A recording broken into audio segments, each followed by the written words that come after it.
Merci beaucoup aux frères et sœurs de la mariée. Le tableau est bien fait. Dans un mariage, on va dessiner marié Bunda na artiste Azuété. Dessiner l'onimo, il y a pas. C'est très dangereux les histoires de dessin. Vous savez ce que j'aime dans ma mariage dans la ville? Parce que dans la ville, on peut faire un cadeau, il y a solo. Ça veut dire qu'on peut faire un électroménager et tout. Mais si on a animé mariage dans Mboka, des places dans Lapa, dans la Souté, si on a bien ici dans la Boyaka. Parce que dans Mboka, on peut faire un cadeau, ils ont talent. Il y a un bois. C'est quoi le Milou? Comment on dit moi, on a besoin de mouquer pour qu'on aille. Il y a un bois à Nicolela. Si on a un code, on a un soir pareil. Il y a un risque. Je vous dis, c'est très dangereux. Moi, j'aime la civilisation parce que voilà ma petit portrait. Mais dans mon cas, il y a un noble, il y a un pipa, il y a un néné. Il y a un koufa. Ils ont un noble, il y a un kara. Il faut pousser au sentir. Bakangiye munoko na singa. Nege zalaka, chasseur bayebi. Bakangiye basinga, bazoya na ye. Bapesa ba marié. Si on a commis, on va dire la musique à Mboka dans le monde, on a commis à 2 pas à marier, Ngando à la Mouki. Si on a Kati Singa ya Mounoko. Dans le niveau, bisous tout le monde, mais ça, il a fait dire, tout le monde chichaye. Je vous dis que c'est sérieux, Namboka n'a pas de parce que, comment voulez-vous poser le foufou balamba, cadeau, balami foufou, namusaka, bazoya nango, appelle marié. Il y a un monsieur na Kenya la Mboka Baluba, qui a animé mariage pour la. Je vous dis, il y a un monsieur à Outasouwa, il y a un Botolina micro. Na côté de cadeau, tu vas changer. Il faut faire un cadeau différemment. Tu vas faire un cadeau selon Moussalo Salak. Faites un koufi. Je vous dis, Moutali Bosso aye, Azam Ménisier. Azui, Libaya, pour banquer, il y a un mongo. Boaké loko na yo ya musala baba mbongo tout ça mais les États-Unis ba alika papa to kaki libo siko mutu mo ayena mettre ruban aliki abano mesurer ba marié akuye tolo bi ah o bina bi lamba ya solo asuye côté molayi ko nena so la mesure de to bi to tunaye pour azu mutu to tuni aux tailleur habité na sala ba cercueil na zo so ngoma na zo ngoma les gens ba taille. Comme ça, tu verras la bima. Je vous dis,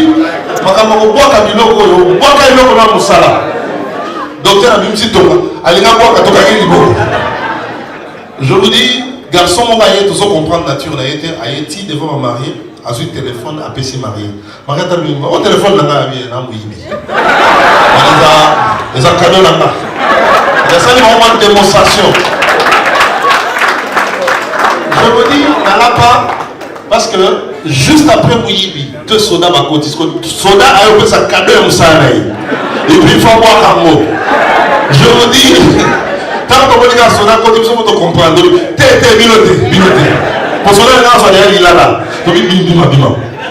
Je vous dis, c'est sérieux, il y a un changement minime qui est bien.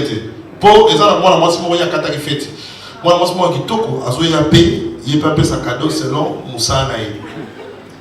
Tout ce qu'on comprend, il y a moi aussi. Vous devez bien la tienne. Comme une tienne. Nous sommes pas mariés, cadeau, selon ça. Bima. Je vous dis, il faut éviter les changements. Voilà, nous voulons maintenant passer au buffet. Moment où il s'est fait le sabbat de Belé, au bazar, c'est gâté. Maintenant que maintenant, vous sur la début en fait. Mais il passe le temps, ces garçons. Mais ce qu'on dit sur le buffet, il gagne le temps. Voilà, tu peux passer dans le buffet. On sait que dans le service, ils sont mariés. Ils sont mariés. Donc, parrain, modérateur, basali liste yoga basali liste bongo alors bango parrain modérateur na bango et puis tokati nanu sikoyo tobandi kobenga bino par ordre alphabétique wanda ati na z soko tali bato baseki foi baka Albert Aseki Anita Aseki Adela Aseki mais Zachary À se mettre à voter, les gens vont ma paix, ils sont pendant 23 ans. C'est pas bon. Je vous dis, on peut déjà prendre les mariés, s'il vous plaît. La même endroit là.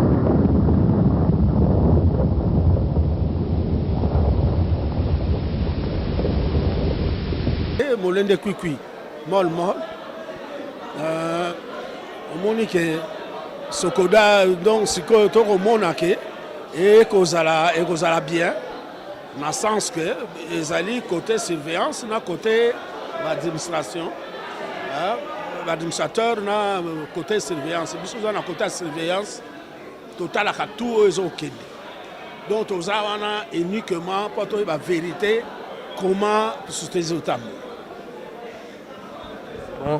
Voilà, c'est juste l'impression sur l'événement, mais ça s'est bien passé. Sur l'événement, est passé très bien parce que tout Bazali, Basenga qui pour Bazali, alors il passé bien.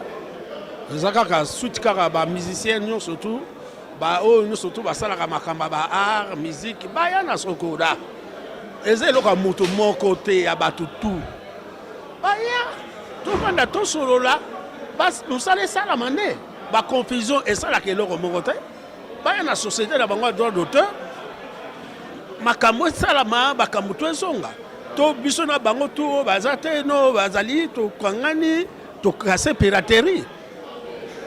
C'est bon, très cher internaute, Nassir Bayoki. Nassir Bayoki papa parce que le message est fort. Très chers amis internautes, message est à ma cas c'est que Bao Batikali, tous qui sont artistes, Boya, Bosanganana Sokoda et vous avez un avantage Nabino. Papa, nous voulons recueillir juste vos impressions sur l'événement. Par rapport à l'échange des vœux, nous sommes très heureux. D'ailleurs, c'est des coutumes que, au début d'une année, une structure, une organisation organisée, passez-moi la tautologie, qu'une structure réunisse ses membres pour échanger les vœux et projeter l'avenir.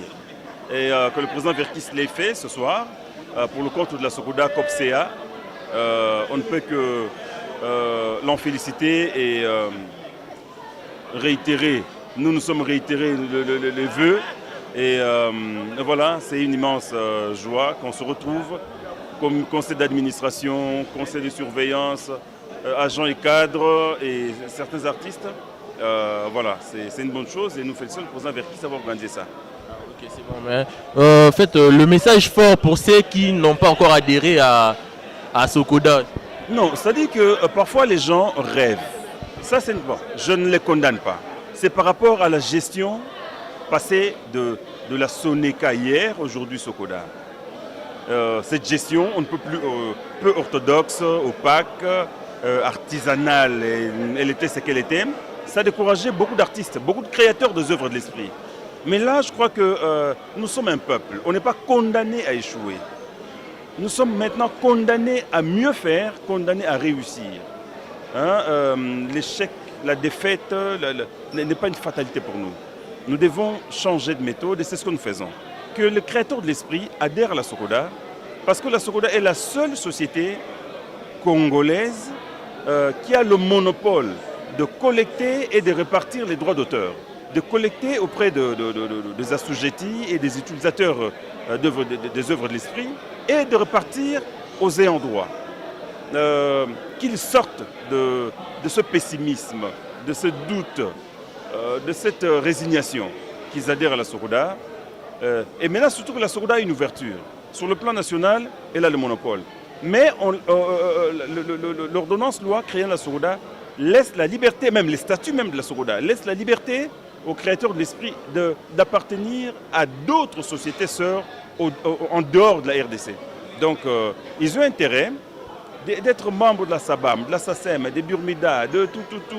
Mais en RDC, s'ils ne sont pas membres de la Sokoda, ils ne vont pas bénéficier de leur redevance. Voilà un peu. Okay. Nous voulons juste en fait, recueillir vos impressions sur l'événement d'aujourd'hui. Bon, c'est un événement ordinaire mais important parce que ça prouve que la Sokoda existe et que ça tourne. C'est pourquoi vous avez même vu la présence du ministre de la Culture et des Arts, Madame Madia, Cela prouve que la Sokoda vit et au cours de son mot, le PCA, M. Kiamwangana, a dit ce qu'on a déjà réalisé et ce que l'on compte organiser et réaliser. Je crois qu'on peut avoir beaucoup d'espérance que demain, la Sokoda va aller de l'avant. C'est pourquoi, moi personnellement, en ma qualité de président de l'association de théâtre populaire et cinéma, je ne cesse de demander aux créateurs des œuvres de l'esprit, ceux qui écrivent des scénarios, de venir s'affilier à la Sokoda. Parce que l'artiste ne vit pas nécessairement, pas seulement de cachets, mais de ses droits d'auteur et droits voisins. Parce que ce sont des droits qui suivent même lorsqu'on est mort. Donc ces ayants droit vont continuer à percevoir. Pendant ce temps, vous n'allez plus percevoir les cachets que vous perceviez pendant que vous viviez. Bon, donc on essaie d'expliquer, mais petit à petit, il y a certains artistes comédiens qui ont compris et qui se sont fait déjà membres de la Sokoda et on continue à les sensibiliser. Bon, bandeko balandi internaute, bandeko internaute, leo toyeli bino awa na lisanga oyo ya Sokoda. Tozui moko ya bakolo na kati ya lisolo ya media a expliquer biso malamu mingi eloko nini oyo sangisi bango nyonso awa. Bon, lelo ezali yomoni tradition ezali que na suka mbula nyonso, hein? Ou na début ya mbula nyonso, surtout na début ya mbula nyonso, faut batu bakutana basala eux babengaka échange de vœux, hein? C'est-à-dire que bakutana basepela, hein, bas se souhaiter, hein, une bonne année nouvelle qui vient de commencer et tout ça. Souvent, ils ont na début d'année ou alors vers la fin du mois de janvier. Mais l'Europe baninga so ba 8 ans ça la montée na début d'année ou alors vers la fin du mois de janvier il y a nouvelle année. Ba kota ratati na février. Il y a on a Sokoda et sali yango lelo. Donc cérémonie à échange de vœux. Bah, membre, il y a conseil d'administration, il y a conseil de surveillance, il y a comité de surveillance, bah, artistes, musiciens, bah, disons le personnel, il y a Sokoda, n'a bah, invité Moussoussou, son excellence, Madame le ministre de la Culture et des Arts, comme invité d'honneur à Yaki, na délégation naé. Donc, ils allaient pour la cérémonie d'échange de vœux. Voilà. Okay. Bon, Bino Boye. Mais certes, ils sont artistes, tu as œuvre parce que là, ils ont œuvre de l'esprit. Moi, message mon fort pour quoi dire pour un avantage na bango. Ouais, mais évidemment, tu le bango toujours, hein, parce que moni Batobele, c'est la confiance na Sokoda, mais il faut attendre au adhérer na la société des droits d'auteur Moussoussou. Rosa Tam Chosa, Congolais, Mosa résident à l'étranger. Attends, on peut adhérer aux artistes, hein, congolais, mais on a souvent dans le puisque comme un résident à l'étranger. Attends, on peut adhérer à la société de droits d'auteur. Il y a pays Oyo, un pays d'accueil, mais comment ça n'a été? Pour adhérer à la société de droits d'auteur, il y a un d'origine, et c'est très nécessaire. Ouais, parce que l'œuvre n'a pas ça là, n'a pas de vous comprendre. Alors, les gens consomment ça. Ceux qui na société des droits d'auteur dans le pays d'origine, aux affiliés, aux risqué de manquer mbongo et kotaka dans le pays d'origine. Donc il est très nécessaire de connaître sur les hésiter, artistes, que l'œuvre sera consommée par le public, on va hésiter à côté de Sokoda, adhérer à Sokoda. C'est très nécessaire, c'est capital. Attaque tous la difficulté, mais il faut déjà oser la raison bien.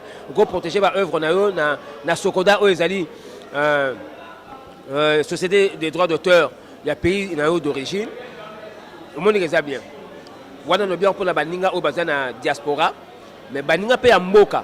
Au bazala la confiance na Sokoda, il faut ba yeba que ils sont très nécessaire ba adhérer, bazala affilier na Sokoda parce que ceux qui ont œuvre na yo, au protéger ya monter, lobi mutu musu akoko kozwa ayibi yango abimisi yango moyen attaquer la justice et aux alati. Alors que ceux qui ont affilié dans la société des droits d'auteur, donc Sokoda, protéger ba œuvre na yo soki mutu mususu ameki hein kozwa yango à votre insu pour abimisa yango soki abimisa yango yo vous avez la possibilité d'attaquer la justice et avoir gain de cause. Voilà. Apparemment, le mot est le bami na yokaki, na yokanwawa na salle, comme quoi même si l'artiste a koufi, vu que Azali a affilié na Sokoda, bah oyaye ba na ba bénéficier na ba avantage toujours. Et ça c'est prévu dans les droits d'auteur. Et ça ba disposition juridique, hein. C'est Salama, au moins durant une période de 50 ans. Donc, les ayants droit, c'est-à-dire, les artistes, les ayants droit. Hein? Disons, la succession, il y a artistes, il y a auteurs, qui bénéficient au moins durant une période de 50 ans.